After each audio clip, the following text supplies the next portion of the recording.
All right, we're feeling pretty good around here, and we hope you folks are feeling pretty good out there as we wrap up another weekend here in Central Florida. Spring-like weekend. It hasn't been quite so hot. We've had some cloudy weather, a few little spurts of rain here and there, but one thing is for sure, you got the American Adversaries 3-hour classic Sunday evening tour coming at you live right now on AM 1520 WBZW and AM660theanswer.com. And the Rays just wrapped up a victory over the O's, and they shall be doing a post-game show, and that's going to last, I don't know, about 45 minutes or so. But as soon as we go back up on AM 660, the answer, the stick, as we call it around here, we'll certainly let you know in case you want to dive back down there from 1520. We want to thank you so very much for being here.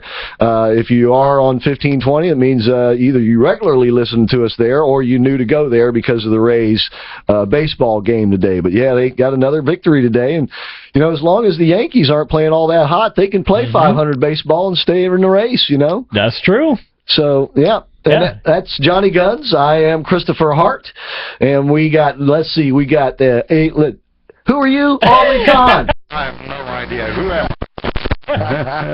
Of course, that's Aubrey Kahn of Firm Foundation. the token African American. That's right. He's in with the studio with us. You're African American. I can't look at my skin. Can't you tell? We're gonna hold down. I'm darker than you. We're gonna hold down the fort tonight with. To me, people. What's our channel on YouTube again? That would be American Adversaries TV. That's Daniel Stein. a little bit for. And then Jeff Sinnis is on the bridge. How you doing? Hey, how you doing? We are in good hands tonight. If you want to be part of the show, you know the phone number. The same as it always is, 407-824-8255. And you do want to keep that phone close just in case you have a comment, the spirit urges you, so to speak, or in case you want to play our Who Said That contest tonight, which is going to be a Who Was That contest. Ooh. So you know, a little twist on it tonight. We try to twist it up every now and then, but in the vein of the presidential election season beginning to really heat up now, we're going to make it a presidential type question. So that'll be in the second hour of the show. And let's see, Carl Jackson will be calling in his corner. Sunny, our California Glow Girl, will check in from Arizona a little bit later on in the show. And as I said, you can be a part of the show too as we come to you live from the Mercury Free Broadcasting Studios. And please don't forget, for the very best in mercury-free dental care or general dentistry in any kind of dentistry, for that matter, go to my dentist, Dr. James E. Hardy at 407-678-3399, and don't forget to ask him about his book, Mercury Free. All right, well, we got a lot to talk about tonight. The second hour of the show we'll spend talking about presidential politics.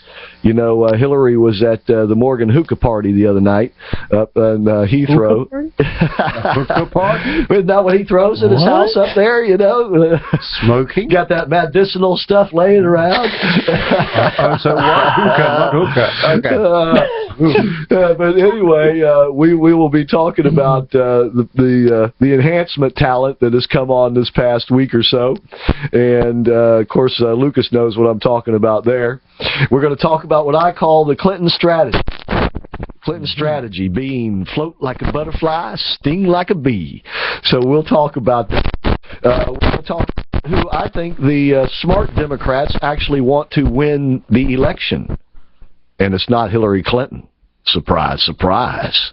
So you'll have to stick around to see who I think that it is.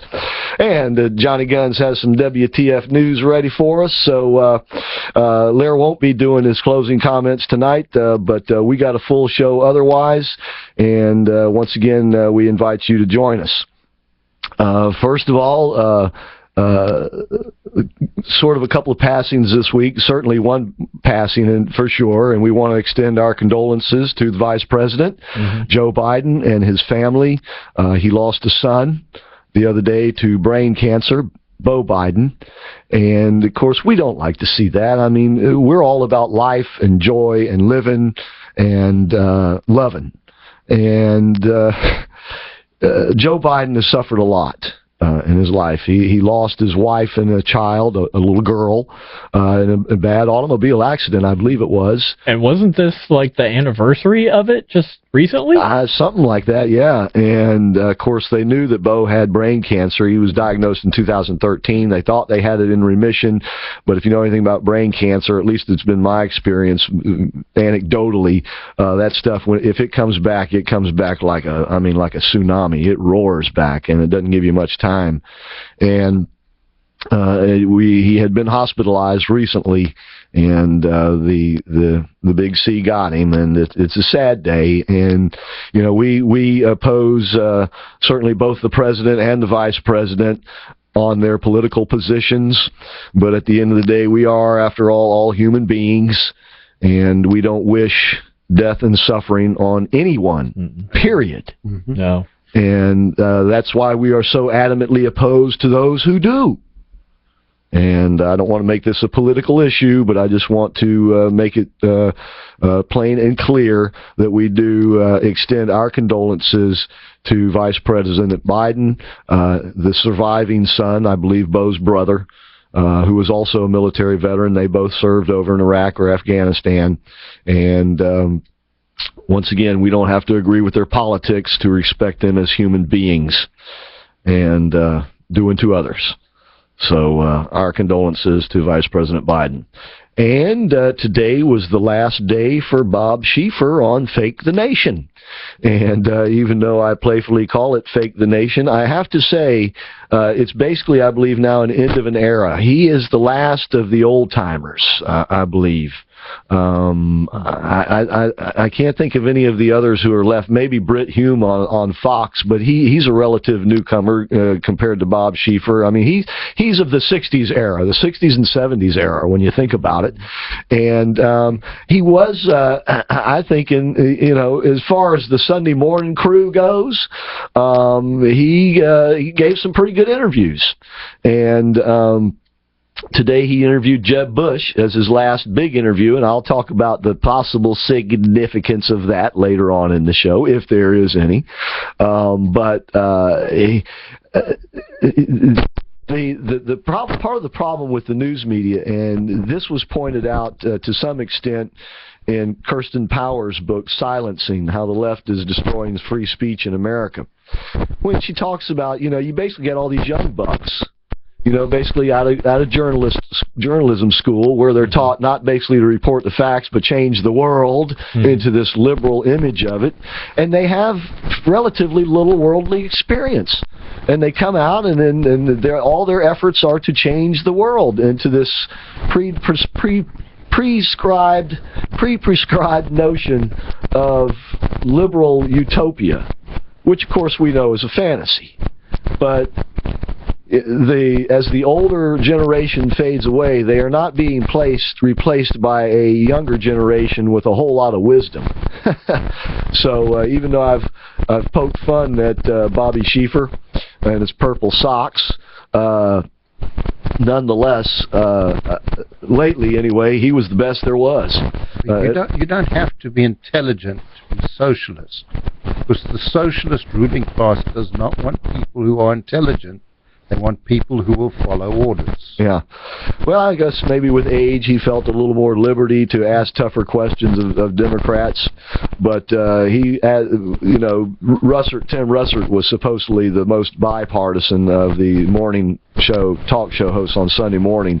I don't know if that's accurate. I guess it's all relatively speaking. Stephanopoulos is balanced, right? Yeah, right. Oh, sure he is. That's what I was getting ready to say. But compared to the others on Sunday morning, even sometimes Chris Wallace, Bob Schieffer was a better interviewer. And so, in that sense, he will be missed. And the guy that's replacing him, this guy named Jonathan Dickerson, this guy is a political hack. I think he worked in the Clinton administration or something. He's known for saying the Republican Party needs to be destroyed. Now, I guess we all can have a change of heart, but no pun intended. But this is this is unfortunately, I think, a step backwards for CBS Sunday morning TV. Of course, the proof will be in the pudding, but we will see. Yeah. How old is this goofball that's replacing? He looks to be in his 40s.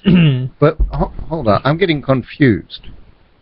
I was always under the impression that the liberals wanted to destroy the Republican Party. Yeah, but the problem is... It's just that this guy is vocal about it. Right, exactly. Everyone else lies to your face. Well... He's one of the few that are telling the truth. This one's honest.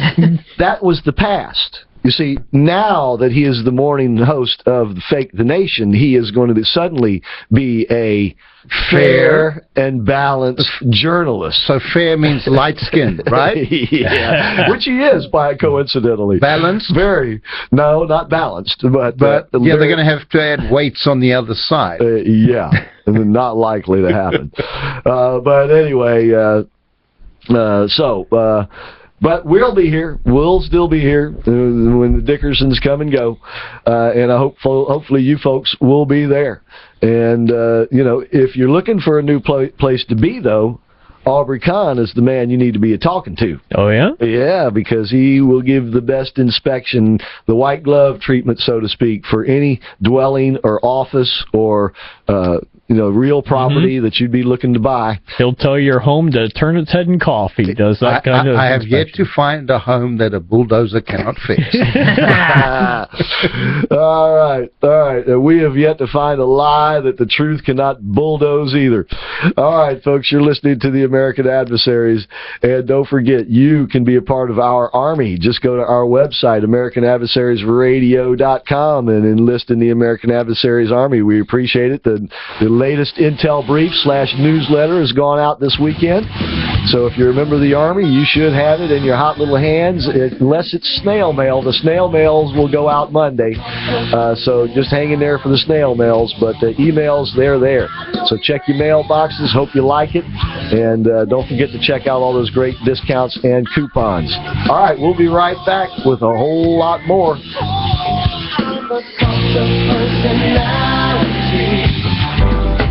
Nearly everyone loves Italian food, but those people who love true, authentic Italian